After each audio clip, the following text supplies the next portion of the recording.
Well, the workshop that I was doing here was with quite a remarkable group of young people who were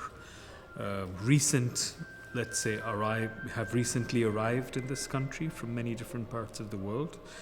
because of the fact that there is war and, tremendous stress and violence in other parts of the world. So they're from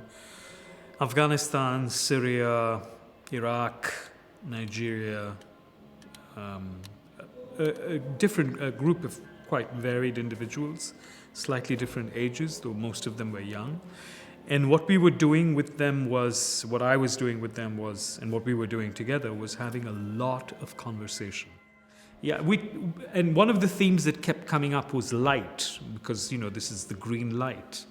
So one of the things that a young man who spoke at the end was that freedom is like a little green light in a very dark room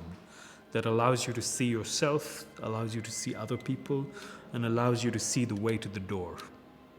So I think that was quite, it was quite a nice way to also think about what Olafur is doing here with creating these little lamps that you make by hand, and this small but intense illumination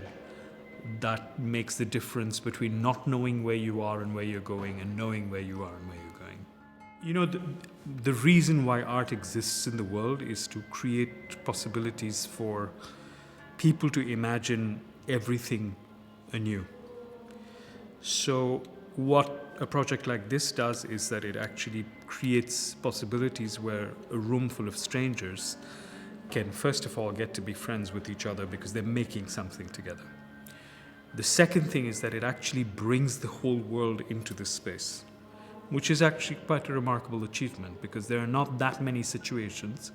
where a map of a very troubled world can be seen through the lens of desires and hopes, which is what was going on here. These people who have come into this space come through very difficult circumstances, and yet this context provides them with the reasons for laughter, for music, for dancing, for making friends with each other, and for redrawing what I'm calling this map of the world. That's not a bad achievement for a work of art.